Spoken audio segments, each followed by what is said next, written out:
Hi there, fellow open-minded uh, creatures, people. Hi there. Today, my take will be on Muggles. And I think, and this is my take, there are not such things as Muggles. And I want to start this video with a quote from J.K. Rowling. There are my cats. So they say hello and they are complaining about something. I might have to take a look at it at some point. Then J.K. said, the wizard represents all the true Muggle most fears. They are plainly outcast and comfortably with being so. Nothing is more unnerving to the conventional than the unashamed misfit. And, well, yeah, this is my take on why there are not such a thing as Muggles. I think every single human are born with a unlimited possibility towards creating reality and shaping it, that in the end I believe that's what magic is, the possibility of creating and shaping our own realities and the material world. And I believe that we are all born with these powers. We are all born with magic.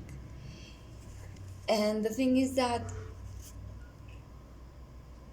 from, I don't know, centuries, we have been forced to not to realize of this inner power and this inner magic. And I think the system is profiting from our lack of magic, or at least our perception of lack of magic. We become programmable, we become easily lead into what everybody else says it's real and it's true and it's valuable and it's important. We became the perfect follower. We became the perfect votant, the perfect citizens. We became, while we are deprived of our magic, we are powerless, and we became easily leadable. I don't know. We became the perfect sheep. And yes, I believe that Muggles are sheep people. Yes. And I think we all, in the end, have a very, some degree of Muggles. You know, I want to quote and take a little turn on Sirius's quote when he says that the world is not shaped by magic and by good people and dead eaters. And I think there are, in the real world, there are no magic people and Muggles. We are on in some degree of them both. We have maybe protect our magic and our weirdness, and we have a little bit more degree of magic, but we have some degree of Muggles as well, because in some way we have forget the power within, and in a lot of ways we also have uh, believe that the rest of the world have more power than us, and that there are some people that are powerful and not us, and all of these things. So I do believe that there are tools in which the system have to deprive us from this magical. And one of these tools, I believe, and if you disagree with me, it's okay, but I believe that if you spend 8 hours as a child seated and rooted on a chair, receiving all this information that you don't even care about, and that you don't even use in your daily life, you end up disconnected from the present. And I think that's the thing. I think magic people, as we know them in the magical world from Harry Potter, are present, are constantly present. They are forced to be constantly on the present moment. I mean, you can play Quidditch and be thinking about what you left in the laundry or something, or what you have to do for homeschool tomorrow. You have to be there. You have to be in the moment. Also, and I don't know any other class except from magic history maybe. But if you're just transplanting mandragora, you can't just be thinking about anything mundane. I mean, you have to be there. And I think that's what Howard does to them. They force them to be present. They force them to be on the moment, on the spot, while they are doing something.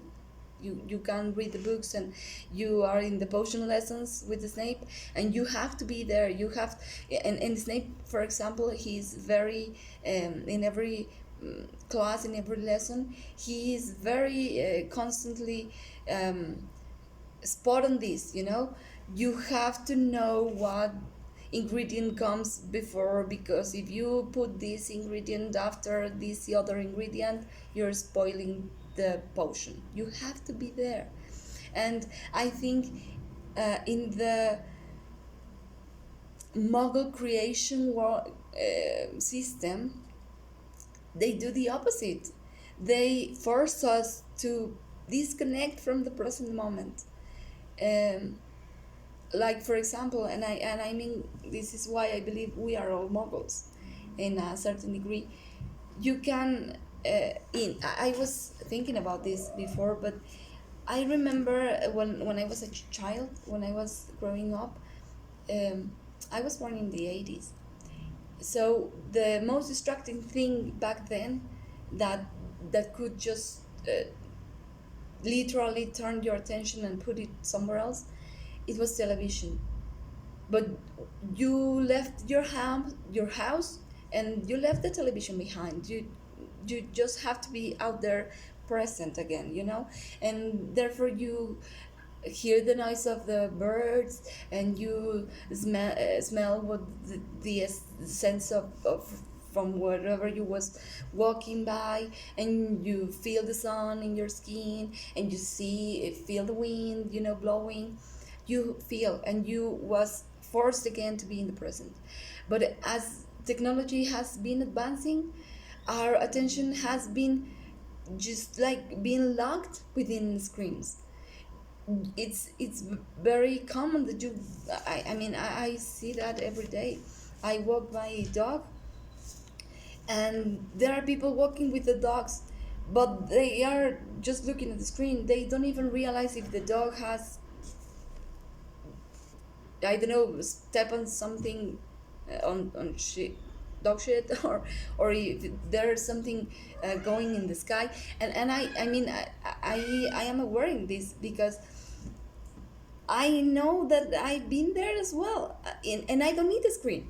This is the thing. We have been so accustomed to be out there, not in the present. We are all, our minds are either in the future or even in the past. Oh, if I've done this, or oh, I have to do this, or how am I gonna do that? And we are not there where we are doing. I mean, I experienced this some days ago. I walk with my dog. I get out with my dog, and we spent like 30 minutes in the street. And I didn't even look up in the sky for 30 minutes. And I realized that because when I go back home and I receive a message, I realize that there has been a halo in the sun for over an hour.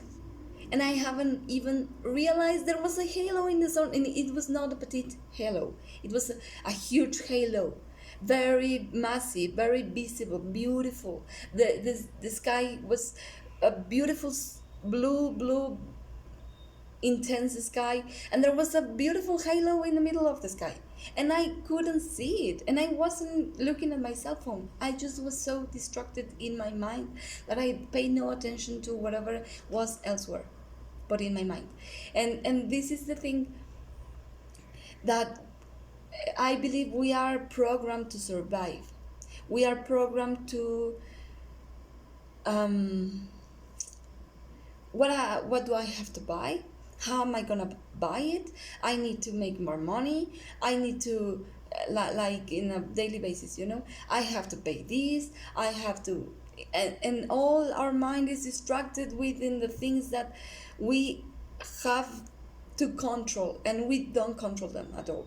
We don't control anything at all, but we have this programmed idea that we have to control something, and that we have to pay all our attention in that.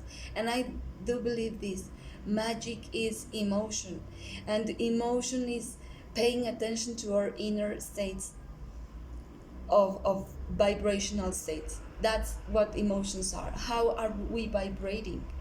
And if we are just here in our minds, our whole emotional world gets numbed and goes out of our perception. And this is the thing I want to I, I want to talk about, because it's so normalized to be worried, and it's so normalized to be distracted, and it's so normalized to that we even now, in this current moment of our lives, our societies, we are paying for being distracted. It's normalized that the more distractions we pay for, the more successful we are. And that's crazy, because we our life and the magic of life within, it's passing through, and we are not even paying attention to it. We are just distracting, and we are so very happy of being distracted by, this is something that I feel and that I believe is crazy.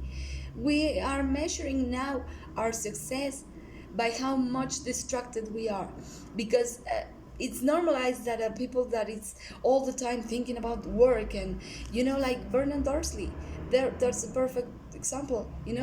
The whole day of Bernard Dorsley was how much reels he was going to sell, and the whole day of Petunia Dorsley's was how much gossips I can I can know about, and it's all about the external world. It's all about what the others does, and how much we say that we are productive, and how much we can say we are creating value to society.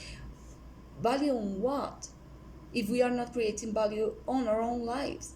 Because that's what I believe magic is all about. It's creating value for the nature. It's creating value for I don't know, for nature, because in the end I also believe that nature, that the magic, I'm sorry, it's how much attent and how much knowledge we have about the nature cycles.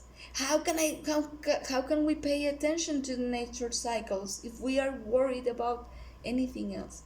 We don't know what phase the moon is. We don't know what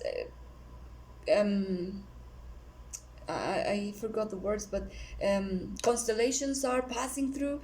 And I mean, everything, we are energy. Nikola Tesla says that, and I don't know, Einstein says that as well. We are energy, we are vibration, we are frequency. Everything in the universe is vibration, frequency, and energy. That means that every single star that is passing through, it's giving the earth, and therefore all of us who live in the earth, certain amount of energy. That's why it's important to know, not because of they are saying that Pisces is going to find love this week. No, it's because we are constantly receiving energies within the external, within the everything that is in the universe. We are receiving a certain energy when the moon is in a certain phase. Why? Because the moon controls water. Our bodies are 70% water. How cannot be affected by the moon if we are 70% water and the moon rules water?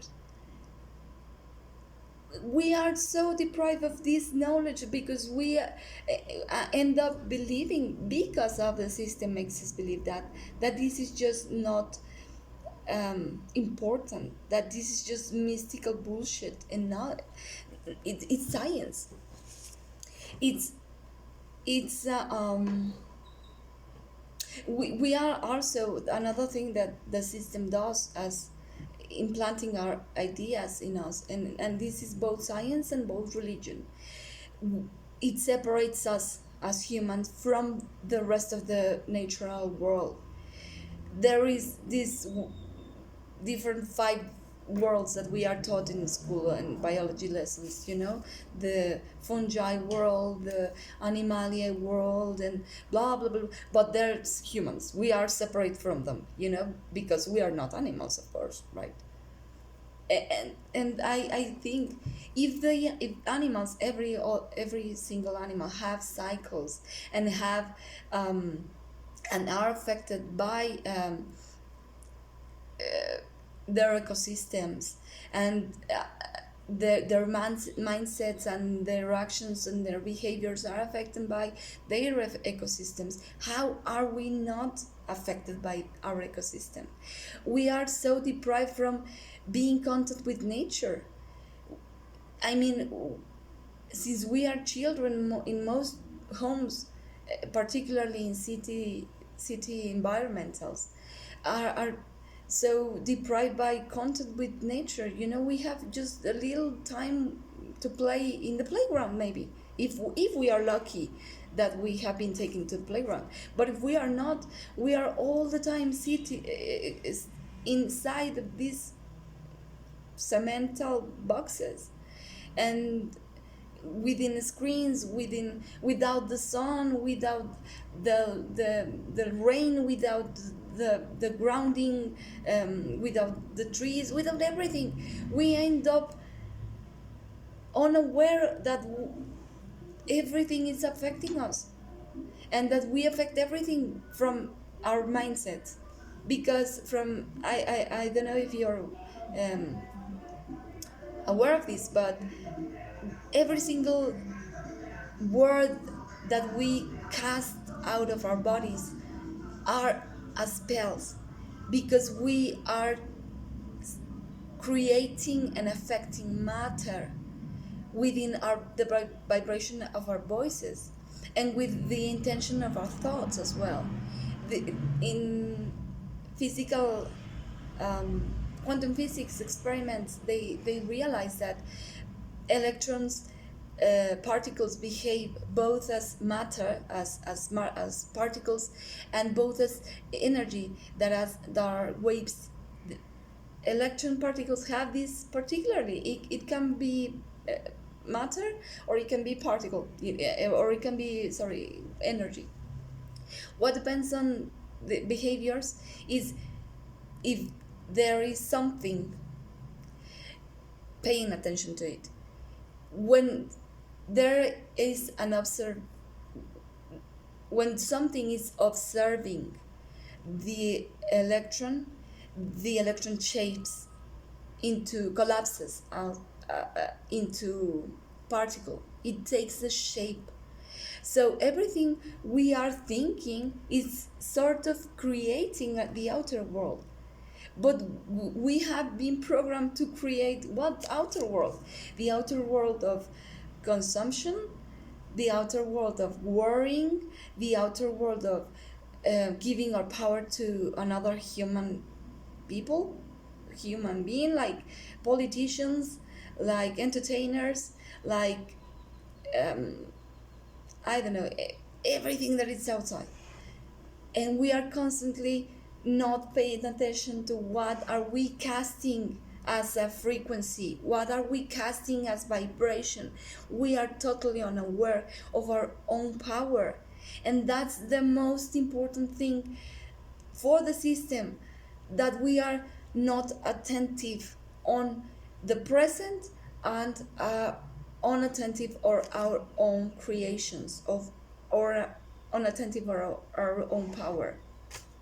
And here is where I I want to talk about, for example, even in the magical world, there is these differences. I've been thinking a lot about, I don't know, for example, the Weasleys and the Malfoys, um, and the Muggle-borns and the Squibs, for example.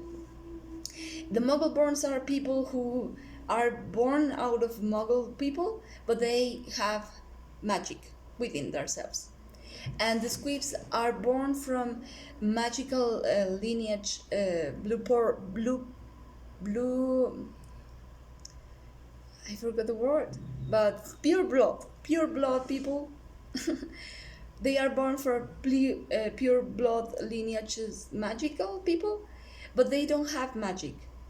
This is the Squibs, and I'm sure that in further generations, for example, if Draco wouldn't have changed as much as he changed throughout the books, he would end up birthing a Squib.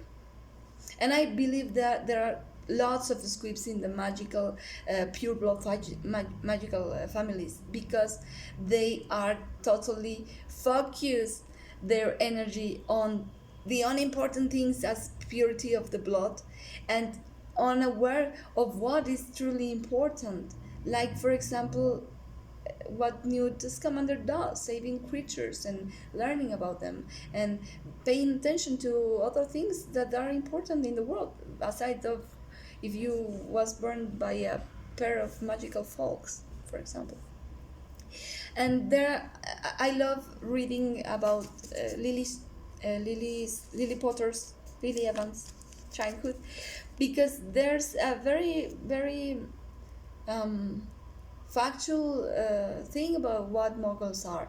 I mean, Lily is amazed by what there's in nature. You know, she's amazed of looking at flowers, of smelling things, of touching things, of feeling things, feeling.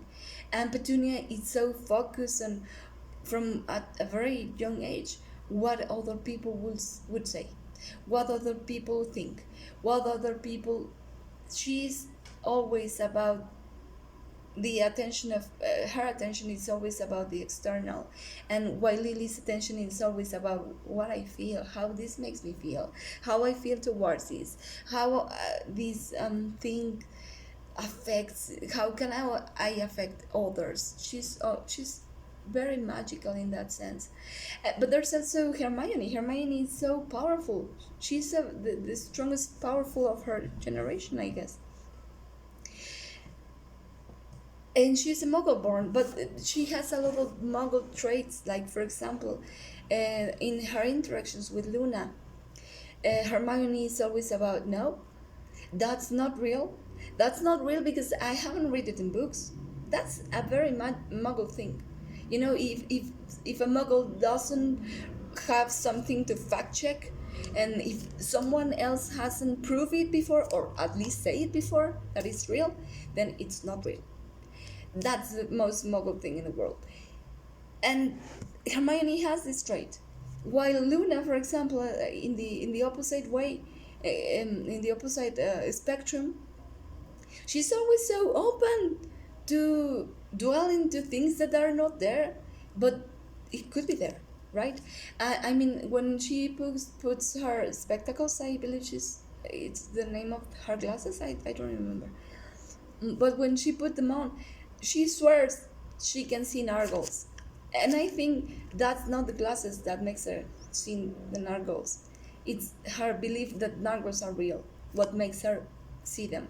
And I think this is something I wanted to talk about, because there is this movie. It's very interesting, very fascinating, actually. This movie is called What the Bleep Do We Know?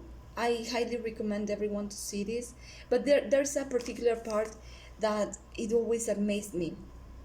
It says that when Europeans came into America, when they are arriving in the shores of America, the American native people couldn't see the ships, and they can feel the fluctuations in the sea and the fluctuations in the whole atmosphere, and the wind and everything, but they couldn't see actually the physical ships.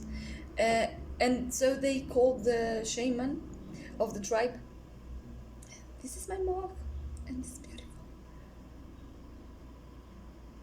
And so the shaman just sits in the shore and meditates, and as meditate this meditative state of frequency allows him to open his spectrum of um, understanding of what else there is in the world. Suddenly the ships appear into his belief system, because he opened his spectrum of understanding of reality. And the thing they say in is, we cannot see what we are not open to believe there is in there. So we cannot see magic if we are not open to believe there is magic. And this is very interesting, because also in these new discoveries of of energy and matter, it's believed that we are our senses allows us to perceive just a little amount, um, spectrum of the whole spectrum of reality. It's like if we, through our senses, we can only see a minimum part of the whole spectrum. Therefore, we are existing within a lot of other spectrum of light, of energy, of vibration, but we can only focus into a narrow space of this whole spectrum. Therefore, it means that in this space that I'm actually experiencing, there are other frequencies that I cannot perceive, because I'm not open enough to perceive them. But they exist in this, they are coexisting with me in this moment. It means that we can be surrounded by fairies, we can be surrounded by gnomes, we can be surrounded by dragons, but we are not in the correct vibratorial frequency to perceive them. That doesn't mean they are not exist, or they are not there coexisting with us. And that's very interesting, because that's almost like what I read when I first read, or when I first saw how they enter into Diagon Alley. Diagon Alley is there, just Muggles can perceive them, but Diagon Alley is there. Howard's is there, it's just Muggles can perceive them. You know, in the books they are said that when a Muggle approaches to the castle, what they see is a ruined castle, and they suddenly remember that they have to do something, and so they walk out of there unaware that they are watching something magical. And this is very interesting as well. I want to talk about this. I didn't plan, but it came into my mind now, so I think it's important that I talk about it. In the books, and I recently realized of it, that's a detail I haven't spot on in the previous times I've read the Sorcerer's Stone. But when the first years arrive into Hogwarts, they have to take a boat to cross the lake into Hogwarts. The other years they just took a car, and the car takes them into Hogwarts. But the first years don't. The first years have to cross waters. Waters are a portal. They are also in the mythical I forgot the word, Avalon. They for they enter into Avalon, they have to cross a lake, and they have to cross the mist, because the mist It was not a physical mist. The mist was the thing that opens. The mist that opens was the mist of understanding, the mist of perceivable reality. For you to access to a new reality, you have to open the mist that there's in your mind. And I think we are all capable to grab our magic back, but we have, most people, most muggles don't even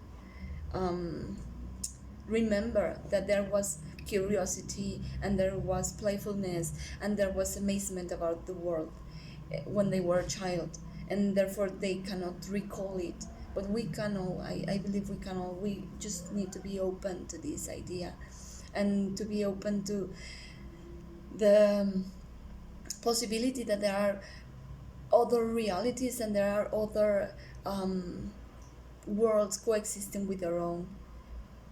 But for that to happen, we have to stop believing that there are only childish stories, or there are only fairy tales, or there are only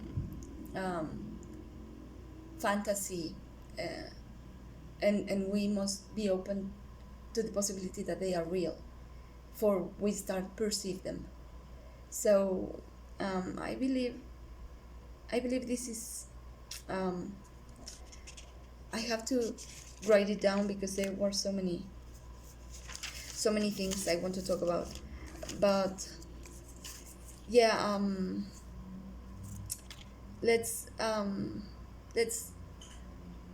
be open to the wonder, and let's be vigilant, because there is magic everywhere and we are just so numbed and so bored and so distracted to see that. But there exists, that's real. We just need to perceive them again, to be permissive to ourselves, because it demands that we give permission to be childish again, to be judged, to maybe be criticized, to maybe be bullied, to maybe be humiliated, to maybe be rejected. And I think that those are the most important and the most assertive tools of the system to deprive us from our magic. The fear, natural human fear to be outcast and to be a misfit. And they just exploded into the most to deprive us from this inner power. So we must be open and permissive for us to be misfit and to be outcast and to be judged. And that's when we retrieve the magic within and we became magicians again.